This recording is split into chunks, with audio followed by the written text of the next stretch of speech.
Seven Truth.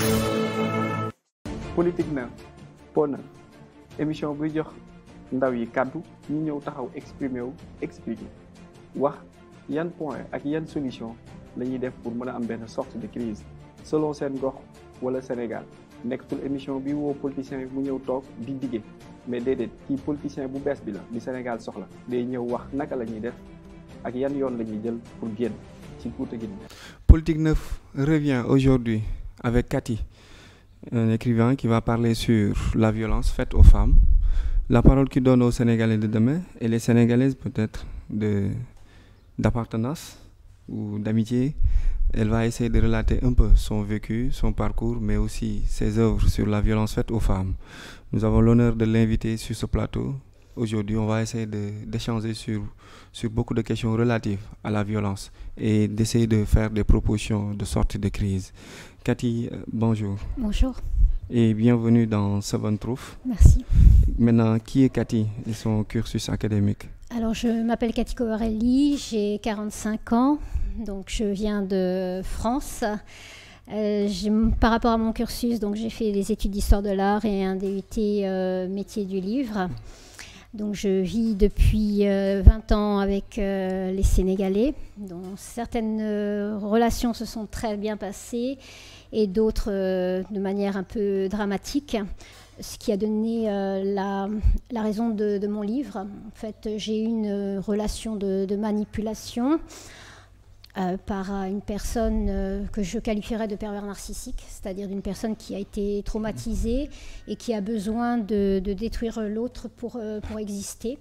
Donc comme c'est une personne qui a voulu me détruire, j'ai choisi d'en faire une création. Donc, et une sorte de catharsis aussi de tout ce que je ressens et de l'exprimer pour dénoncer notamment certains aspects de la société sénégalaise. Oui, maintenant parlant de la violence, parlant de la politique, dans un plateau politique où aussi on parle de violence faite aux femmes, effectivement, parce que la politique est tout ce qu'on peut faire pour bien gérer et mieux gérer les aspects de la cité.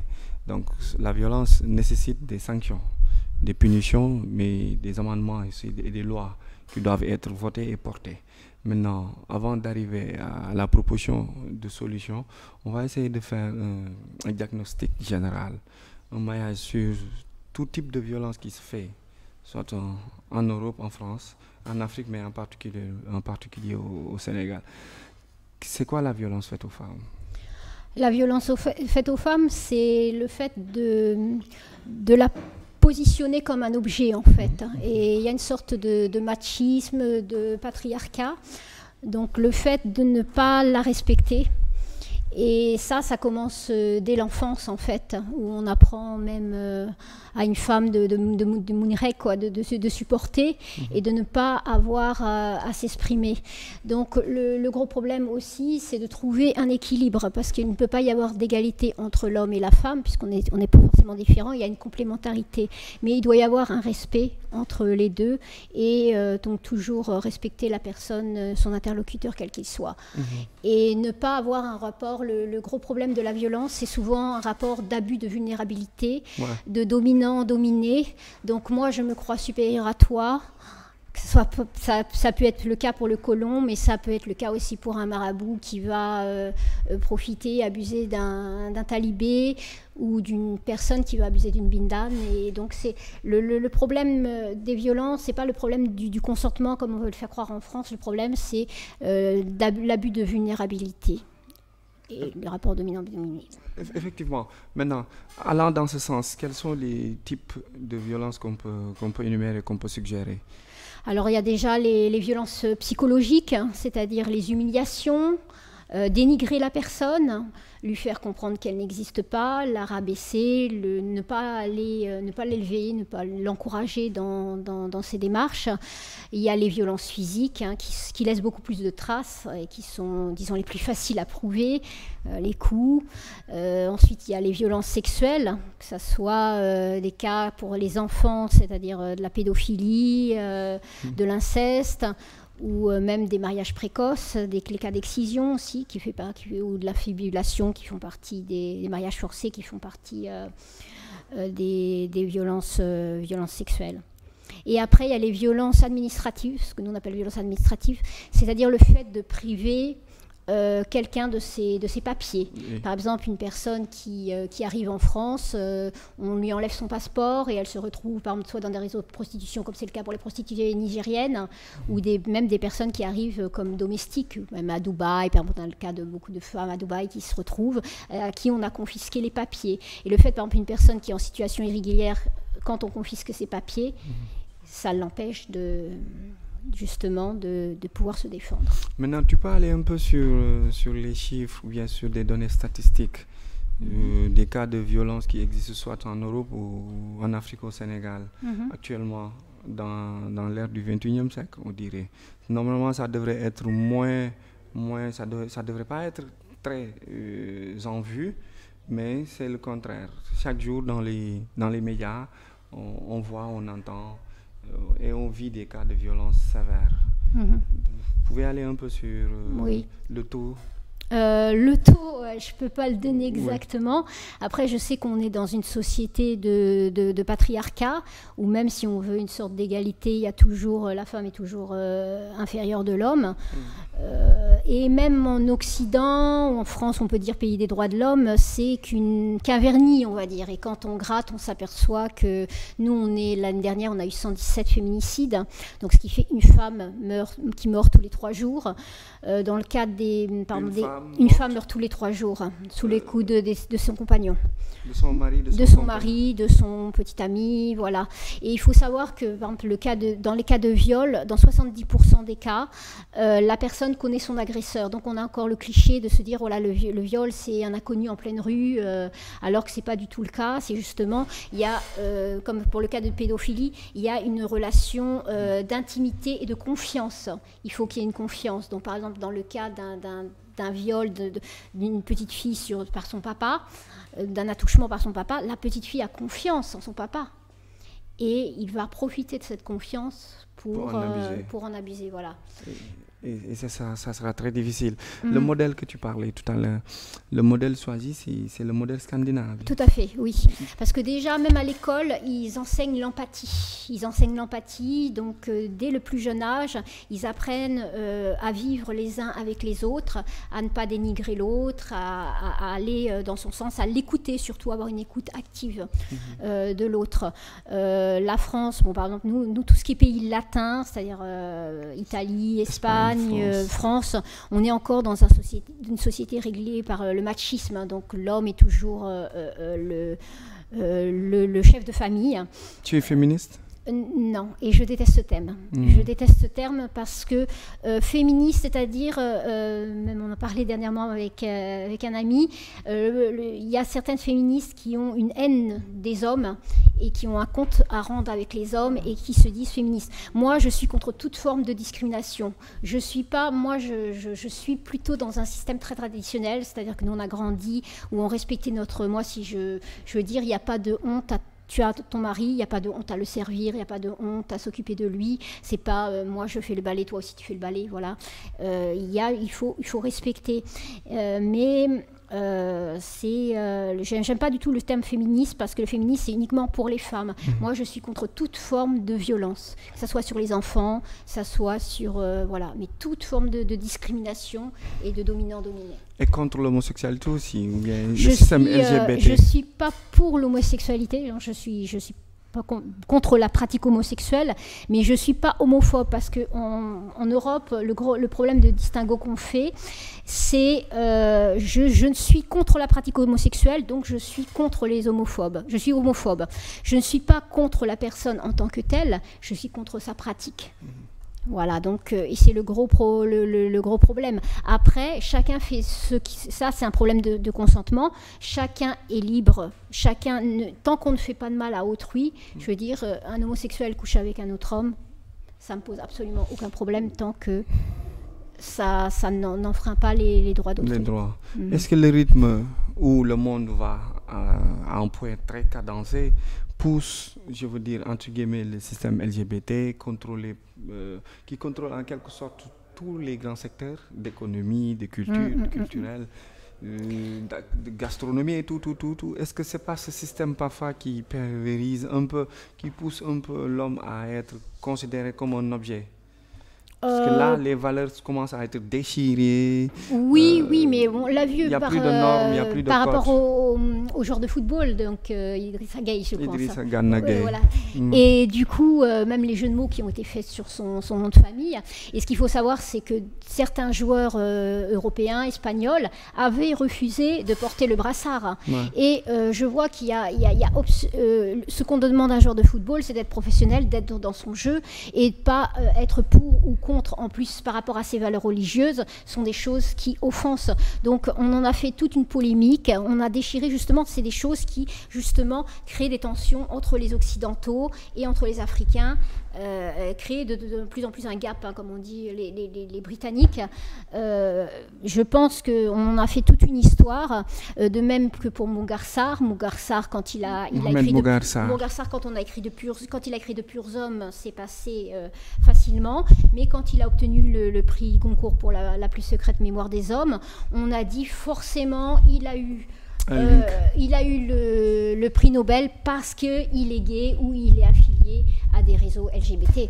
Et c'est le gros problème. On a fait une polémique alors que ça ne devait pas être le cas. Et ça devait se régler entre eux. Ça devait se régler en interne et de pas passer par des médias parce que ça n'intéresse absolument personne. Ses convictions personnelles n'intéressent absolument personne. On demande simplement à un joueur de jouer et c'est tout. Point. Ça s'arrête là. Et si on revenait un peu sur la violence faite aux femmes, surtout la violence sexuelle qui traumatise le plus à une bonne partie de la population, pas seulement aux femmes ou pas seulement aux jeunes dames, mais aussi à des vieilles et à des tout petits garçons. Quel est ton point de vue sur ça? Par rapport déjà aux petits garçons, donc nous, c'est un peu connu par rapport aux prêtres pédophiles. Hein, nous, en France, on a un gros problème avec la pédophilie parce que ça a été inscrit un petit peu dans les mœurs, ou dans les années 70. 80 encore, certains écrivains venaient sur les plateaux en disant qu'ils abusaient, un peu c'était le cas de la Lolita, hein, qu'ils abusaient de jeunes filles de 13 ans et ça ne posait absolument aucun problème. Donc il y a eu toutes ces violences et le problème des petits garçons, c'est qu'il y a un côté plus viril et ils ont beaucoup plus de mal à parler. Il y a une certaine honte qu'une petite fille. Ça passerait peut-être mieux. Donc il y a beaucoup de cas, même au Sénégal aussi, il y a beaucoup d'enfants talibés qui sont victimes de violences sexuelles, de violences même homosexuelles, et qui sont dans telle position de faiblesse qu'ils ne peuvent rien faire que de subir. Donc le problème pour les petits garçons. Par rapport aux personnes âgées, bon ça c'est aussi un autre cas, c'est plus dans les EHPAD, il y a des violences. Et même on a eu le cas dernièrement en France d'une vieille femme de 90 ans qui a été cambriolée, qui a été violée par un jeune de 20 ans et qui en est morte. Mais disons que ça c'est par rapport aux... C'est les jeunes finalement qui a abusé d'elle, d'une vieille femme. Et qui a perdu la vie. La vieille femme. La dame. Parce que elle était déjà elle était à plus de 90 ans, donc elle était déjà faible et donc elle en est morte. Disons que c'est plutôt bien par rapport aux personnes âgées. Quand même, on a une vision quand même plus tolérante.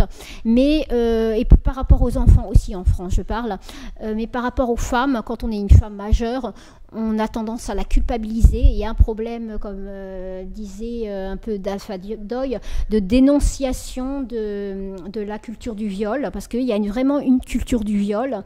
C'est-à-dire que on ne donne pas la responsabilité à l'agresseur, on remet tout sur la victime. On dit pourquoi elle ne s'est pas débattue, ou c'est toujours sa façon de s'habiller, c'est de sa faute parce que elle s'est habillée comme ça. Même par rapport, ce qui est reconnu maintenant, c'est le viol conjugal. Le viol conjugal a été criminalisé, hein, et une circonstance même aggravante, c'est 20 ans de réclusion criminelle en France. Mais il y a toujours encore en France cette mentalité où la femme doit être soumise à son mari et qu'il n'y a pas, le viol conjugal n'existe pas. Et on a même le cas, par exemple, ici, je vais prendre un exemple, si vous me permettez. J'ai une amie qui m'a raconté une histoire un peu dramatique qui se passe au Sénégal. Et une de ses amies qui, donc elle comprendra, une de ses amies qui était courtisée par un homme, et elle ne voulait pas de relation hors mariage. Donc cet homme a payé la dot, il l'a épousée, donc sa famille lui disait mais c'est un homme qui est bien, épouse-le. Malgré ses réticences, elle l'a épousé. Et le jour de la nuit de noces, donc il a fait ce qu'il avait à faire, et dès le matin, il a commencé à se désintéresser d'elle et a commencé à faire des problèmes. Et au bout de 2 mois, ils étaient divorcés. Donc en fait, c'est que juste, il a voulu avoir un rapport sexuel, coucher avec elle, et il a été jusqu'à payer une dot pour pouvoir le faire. Pour moi, je considère ça comme un viol. Ouais. Parce que c'est utiliser un stratagème pour arriver à ces fins. Mais maintenant, revenons sur votre livre. Vous pouvez nous parler de quoi exactement? Alors moi, je parle beaucoup dans ce livre, je ne sais pas si je peux le mentionner. Donc c'est un livre qui est paru en France, et donc chez Doxa Édition, un éditeur français, et donc qui a été imprimé au Sénégal, et donc qui est actuellement dans certaines librairies sénégalaises comme L'Harmattan, Claire Afrique, 4 Vents et Plume du Monde.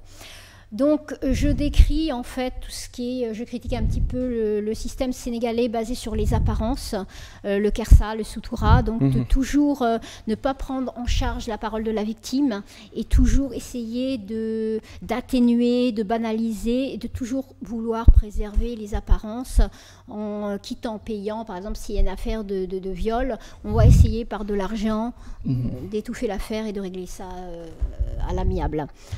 Donc après, je parle aussi de certains thèmes de société qui sont un peu moins connus, comme les grossesses de femmes d'immigrés. Donc ces femmes qui sont ici, qui sont avec des immigrés, donc qui travaillent à l'étranger, qui des fois sont sans papier, et qui à l'étranger vont avoir des relations avec des femmes.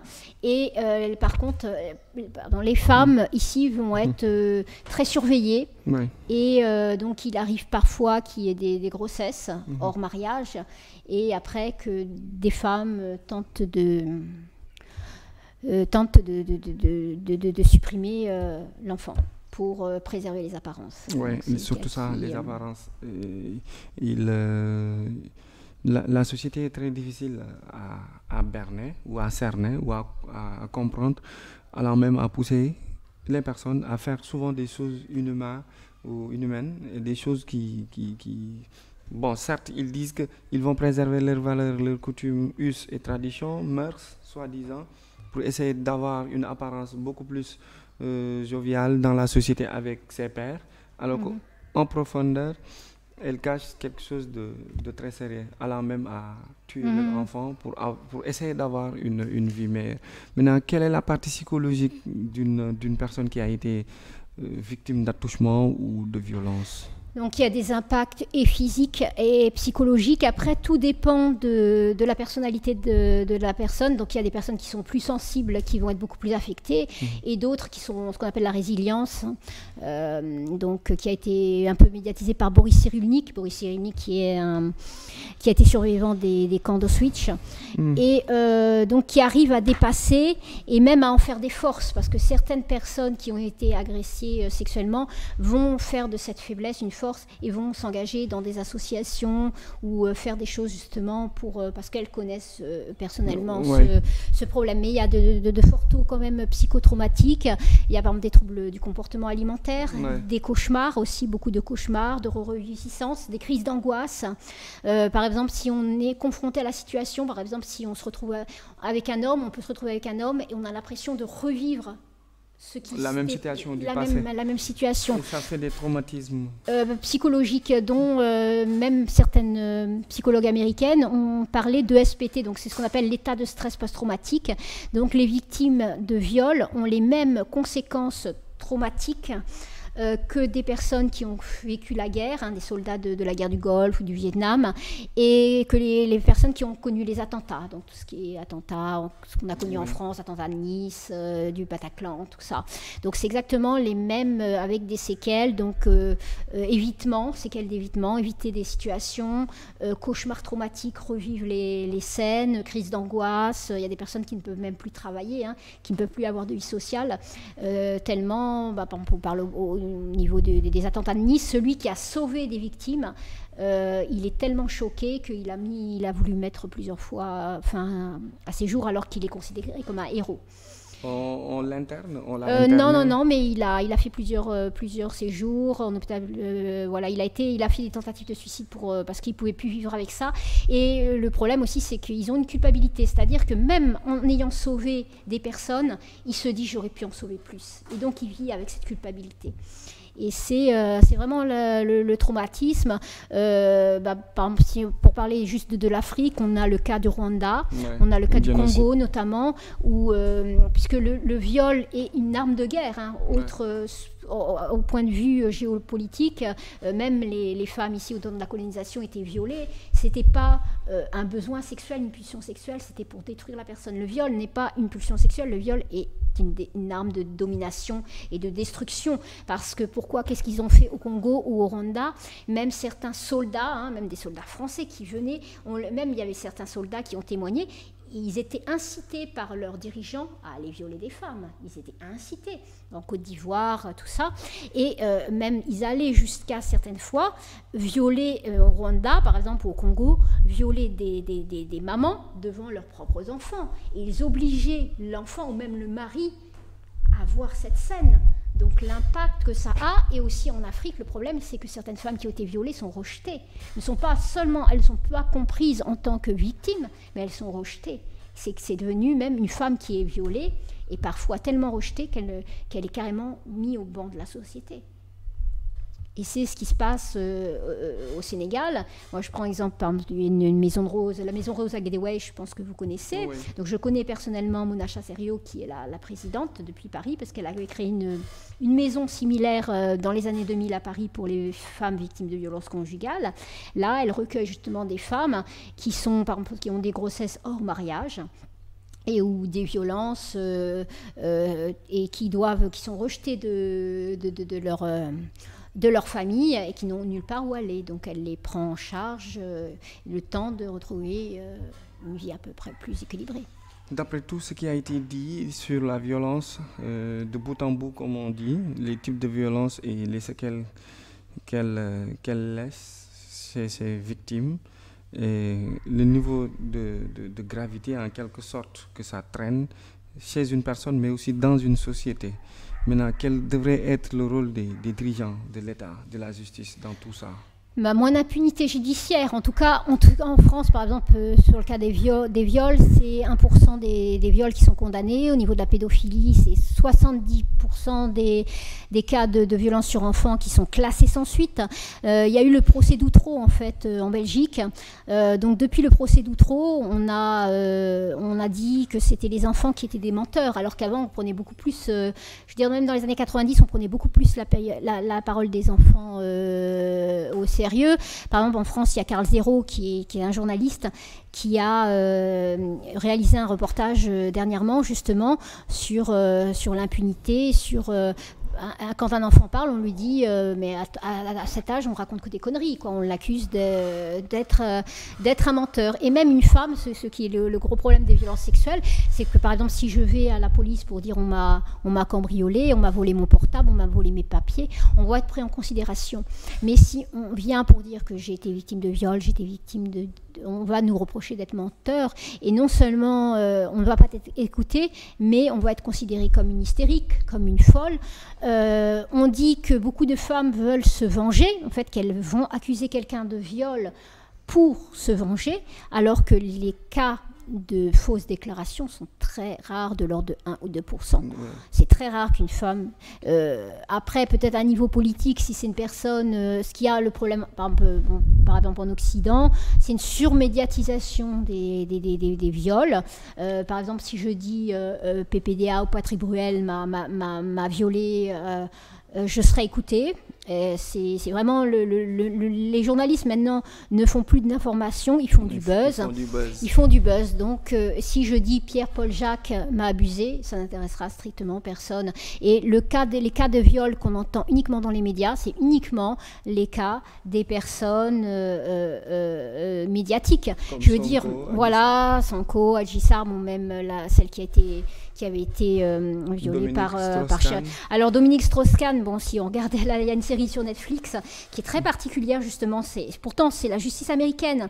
La justice américaine est beaucoup plus dure que la justice française, dans le sens où la justice française, c'est à la victime de prouver qu'elle a été violée. Dans le système américain, c'est au violeur de prouver qu'il n'a pas violé. Donc le système est beaucoup plus favorable à la victime, mais dans le cas de ce qui a été dans le cas de Nafissatou Diallo, qui a été réellement violée, puisqu'on a retrouvé du sperme dans la chambre d'hôtel, ce qui a eu, alors qu'on connaît le passif de Dominique Strauss-Kahn. Dominique Strauss-Kahn a un passé avec des prostituées, un passé échangiste, voilà, tout le monde connaît son passé de prédateur sexuel, hein. Et ce qu'il y a, c'est que quand Nafissatou Diallo est arrivée aux États-Unis de Guinée, son avocat lui a proposé une stratégie. Il lui a dit, bon, étant donné qu'en Guinée, il y a beaucoup de viols, tu vas dire que tu as été violée, ce n'était pas le cas. Donc, elle a utilisé ça pour avoir son séjour. Ouais. Et donc, ils ont été fouillés dans sa vie et ils ont vu qu'elle avait menti par rapport à ces cas de viol en Guinée. Donc, ils ont dit, oui, elle a menti par rapport à ces cas de viol en Guinée, donc forcément, elle a menti par rapport à DSK.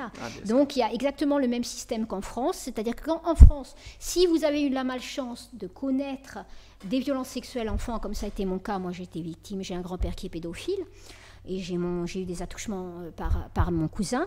Si c'est le cas, ils vont fouiller dans votre vie et ils vont dire que comme vous avez été traumatisé dans votre enfance, vous êtes fou et vous accusez tout le monde de violeur.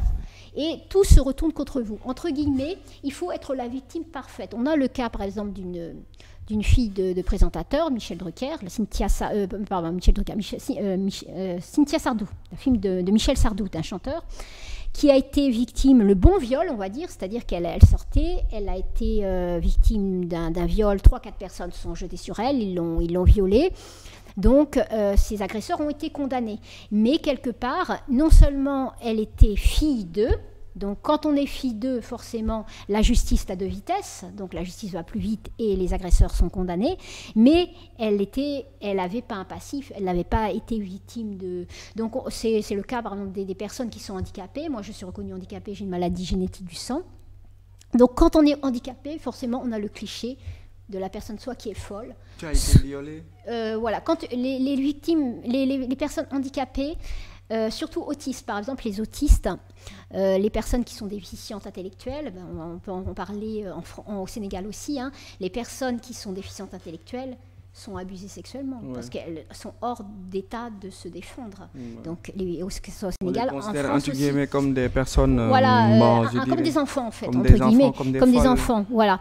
Et donc, ici, en France, c'est exactement la même chose. Les personnes qui sont handicapées, alors qu'on peut être handicapé parce qu'on a une mucoviscidose, parce qu'on a un cancer, le handicap, c'est pas seulement, voilà, moi je suis pas handicapée mentale, hein, je suis handicapée parce que j'ai plusieurs problèmes physiques. Voilà. Et aussi de dépression et de troubles du comportement alimentaire suite à mes attouchements sexuels. Donc, tu avais quel âge?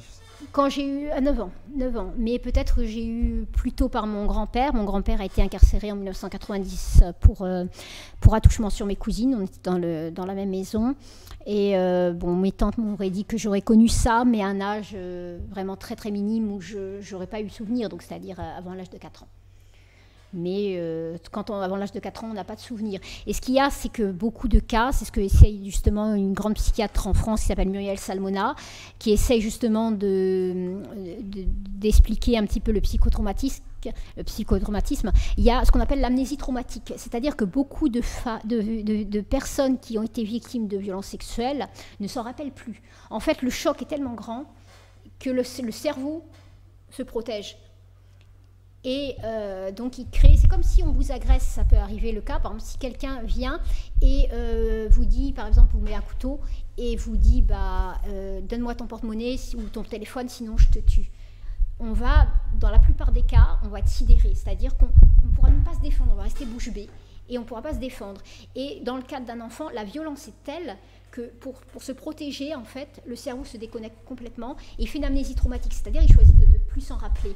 Et il y a beaucoup de cas des personnes qui, 20 ans, 30 ans, 40 ans, 50 ans plus tard, s'en rappellent à l'issue de comme ça d'un événement anodin. Par exemple, ils vont se retrouver avec une personne et cette personne aura le parfum ou aura un vêtement qui va ressembler aux vêtements de son agresseur, et automatiquement... Il s'en rappelle, il est déconnecté. Voilà, et là vraiment, les violences vont apparaître et elle va passer dans une phase psychologique très très difficile. Et elle vivra très difficile aussi. Après, il faut faire un travail sur soi-même, il faut prendre conscience aussi de la reproduction des schémas familiaux, parce que tout commence vers l'enfance. Par exemple, une personne qui voit son papa battre sa maman, et donc si c'est un petit garçon, il aura de très fortes chances, s'il ne prend pas conscience, de battre sa femme. Et si c'est une petite fille, par contre, elle aura de très fortes chances de trouver un partenaire qui va la battre. Voilà. Ouais. C'est une reproduction, parce que 90% des schémas sont inconscients. Donc on est vraiment victime d'une... on vit à travers... on peut pas être attiré par ce qu'on ne connaît pas, en fait. Le cerveau, il a peur on a besoin de repères, enfants surtout. Ouais. On a besoin d'avoir des repères, d'avoir un équilibre, d'avoir des modèles aussi. Si c'est pas son papa, sa maman, on a besoin d'avoir une figure paternelle ou une figure maternelle pour laquelle s'identifier. Mais le gros problème, c'est qu'on ne peut pas être attiré par ce qu'on ne connaît pas.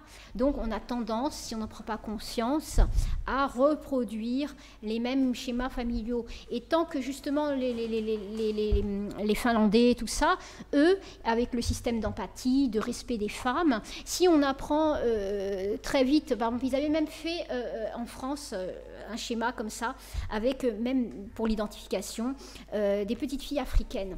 Et on leur avait donné une poupée noire, une poupée blanche. Et ils ont dit, laquelle poupée tu trouves plus jolie? Et la plupart ont dit la poupée blanche, parce qu'ils vivaient dans un pays blanc. Donc on leur a dit, voilà, ça c'est la normalité. Après, le gros problème, c'est de ne pas être dans des masses, ne pas pouvoir réfléchir par ses propres moyens et ne pas avoir de préjugés, parce que forcément parce que tu es blanc tu es comme ça, forcément parce que tu es africain. Le gros problème aussi, c'est sur la religion. Donc sur l'islam, sur la religion, on va dire voilà, tous les personnes qui sont de religion musulmane maltraitent leurs femmes, battent leurs femmes, alors que c'est absolument faux. Moi, mon père, il est athée et il a battu, alors que moi, j'ai toutes les personnes avec qui j'ai vécu, les Sénégalais avec qui j'ai vécu, sont des personnes calmes, posées, respectueuses, qui n'ont aucune maltraitance à l'égard des femmes. Ça n'a rien à voir avec la religion. Voilà, absolument rien. Mais on met justement des clichés où tous les prêtres sont des pédophiles, tous les musulmans frappent leurs femmes. Et c'est vrai que c'est toujours encore des clichés. Même moi, mon père m'a dit, mais t'es avec un musulman, t'as pas peur, quoi. Donc il y a toujours ce cliché qui... mais c'est vraiment des préjugés, en fait, c'est le gros problème. Ça passe à la généralité, en quelque sorte. Voilà, mais il faut arriver à... Et les médias, justement, essayent de, justement, stigmatisent. Justement, des fois, on déforme les faits, comme avec l'histoire d'Isra Gay. Donc on met même l'homosexualité. En France, il y a beaucoup de gens qui sont contre l'homosexualité. On a même fait des thérapies de conversion, ce qu'on appelle des thérapies de conversion. C'est-à-dire que des gens, il y a des centres spéciaux, on envoie les homosexuels qui sont carrément violés par des hommes pour les dégoûter, en fait. Et ça s'appelle des thérapies de conversion. Et la France, justement, interdit justement ce phénomène. Mais par exemple, il y a beaucoup de Français, surtout les catholiques, s'ils apprennent que leur fils est homosexuel, ils les rejettent, ils les bannissent complètement de la société. Donc les Français sont... on essaye de dire que tous les Français sont homosexuels, tous les Français sont pour l'homosexualité, parce que on se base que sur les réseaux sociaux. Et les réseaux sociaux, les gens sont très méchants. Moi, j'ai eu comme remarque sur les réseaux sociaux, on m'a dit, vu que tes grands-parents ont violé nos sœurs, c'est normal que tu te fasses violer par un Sénégalais. Moi, j'ai eu voilà. Ces cas de oui, comme j'ai eu d'une amie de la personne qui m'a agressée, vu que ton grand-père t'a abusé sexuellement, comme je vous ai dit, vu que ton grand-père t'a abusé sexuellement, tu devrais t'habituer. Ou vu que tu étais suicidaire, tu devrais... C'est pas bien grave qu'il abuse de toi, comme si il te manque une jambe, c'est pas grave, on peut te couper la deuxième. C'est de banaliser, en fait. Le gros problème, c'est que, justement, dans le cas de violences sexuelles, on essaye de banaliser. On dit, laisse tomber, sans prendre conscience de l'impact, alors que la personne, justement, ce qu'elle a envie, c'est d'être entendue. C'est justement que sa parole soit entendue, que sa parole soit libérée pour pouvoir vivre avec ça. Mais quand un enfant qui a été abusé sexuellement, si on lui dit tais-toi, je veux rien entendre, tu es un menteur, ça détruit. Alors que si on me dit je te crois, et moi c'est ce que m'a dit Fatou Samb, une journaliste féministe, quand je lui dis sans preuve, je lui dis j'ai été violée par un Sénégalais, elle m'a dit je te crois. Et c'est ce que les femmes ont envie d'entendre. C'est pas non, laisse tomber, c'est rien, fais ta vie, te mérite pas. C'est ce qu'on entend souvent, une banalisation. Mais quand on te dit je te crois, là on te fait comprendre que tu existes et que ta parole existe, voilà. Et le gros problème en France, c'est le problème du consentement. Le problème n'est pas un problème de consentement, puisqu'on a tous eu, une femme va avoir des rapports avec son mari sans forcément le vouloir, comme je pourrais regarder un match de foot alors que je n'aime absolument pas le foot, pour lui faire plaisir, parce que c'est un consensus. On ne fait pas absolument tout ce qu'on veut dans la vie. C'est pas un problème de consentement. Le problème, c'est de dominant-dominé, c'est-à-dire profiter d'un état de vulnérabilité, de faiblesse. Un homme qui est un employeur qui dit à une femme, si tu n'as pas de rapport avec moi, je te vire, alors qu'elle a sa maman, ses enfants à nourrir. Quelque part, elle se sent... voilà. Minime et faible. Voilà, et elle n'a pas le choix, quelque part aussi, ça dépend. Ça dépend des sociétés, mais il y a des sociétés où trouver un travail est tellement difficile qu'on fait tout pour le garder. Et quand il y a le cas de harcèlement sexuel au travail est très important. Cathy, ton mot de la fin? Mon mot de la fin, donc, toujours... écouter la victime, arrêter de banaliser. Il faut vraiment qu'il y ait une, comme dit Dafadoy, l'association, il faut qu'il y ait une culture de dénonciation.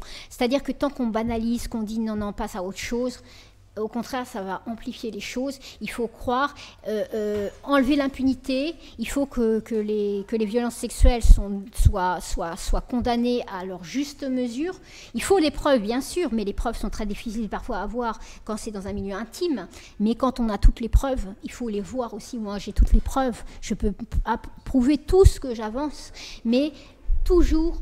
tout se retourne contre la victime. Et justement, il faut écouter la victime et dès le plus jeune âge, éduquer l'homme à respecter la femme. Merci beaucoup. De rien. Politique Neuve était là ce samedi avec Cathy. Rappelle-moi le nom. Cathy Covarelli. Covarelli, écrivain sur tout ce qui est violence faite sur la femme, dont elle a été victime elle aussi. Elle vit au Sénégal, à Dakar, depuis plus de 20 ans, peut-être que... Non, je ne vis pas depuis plus de 20 ans, je vis en France. Je suis venue en 2006. Ok, depuis 20 ans, tu je connais, j'ai vécu 6 mois en 2006. Mais je suis là essentiellement pour me faire justice par rapport, puisque mon propre pays s'est retourné contre moi et on a refusé de m'écouter, on a refusé et on m'a traité de folle, de persécutée, de malade mentale, alors que je dis strictement la vérité. Et je n'ai eu aucun soutien des Occidentaux. De la France. De la France, absolument. Et tu comptes l'avoir ici à Dakar, au Sénégal? Pardon? Et vous comptez avoir la justice, la vérité ici? D'une certaine manière, rencontrer ses parents, rencontrer les parents de mon agresseur qui essayent justement de cacher tout et leur faire comprendre, parce qu'on m'a dit souvent, bon, de toute façon c'est qu'une blanche donc c'est pas important, et je prouvais que chaque être humain, quelle qu'il soit leur couleur de peau, moi mes propres cousines qui ont été abusées sexuellement sont franco-ivoiriennes, donc mes propres cousines sont noires, hein. Un être humain, quelle que soit sa couleur de peau, doit être entendu, doit être respecté, doit être considéré et on ne doit pas faire l'apologie de sa vie ou essayer de le trouver des circonstances aggravantes. Les circonstances aggravantes doivent tomber sur l'agresseur et non sur la victime. Merci beaucoup. Politique Neuve était là avec Cathy. On a essayé de parler et de faire le tour sur la violence faite aux femmes, surtout la violence sexuelle. Causes, conséquences, manifestations et un peu faire des propositions de solutions. Merci beaucoup et à la prochaine. We are Seven Truth.